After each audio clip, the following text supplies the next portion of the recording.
शहरातील रस्त्यावर खड्डे दुरुस्ती संदर्भात नेमकं काय केलं आणि त्याचा काय दर्जा आहे, अधिकाऱ्यांनी याची रस्ते पाहणी करावी म्हणून मी त्यांना परत आजही जसं मागच्या काळात ओव्हरहेड केबल असेल, इलिगल होल्डिंग असेल, रस्त्या संदर्भात पण आज प्रश्न उपस्थित केलाय.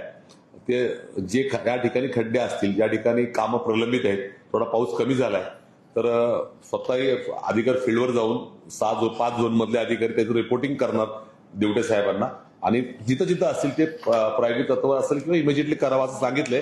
त्याची माहिती आज त्यांना मी विचारली आहे.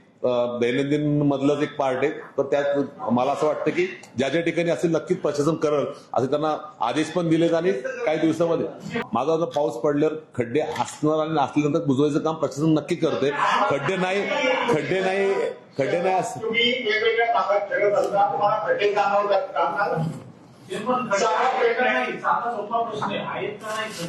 शहरात खड्डे असले तर प्रशासनाने बुजवले पाहिजेत, त्यांनी दिसले तर बुजवले पाहिजे. असतील पण ना, खड्डे नसतील का, खड्डे असतील सुद्धा ना, खड्डे असतील सुद्धा, असले तर बुजवले पाहिजे, असले तर ते बुजवले पाहिजेत, असले तर बुजवले पाहिजे.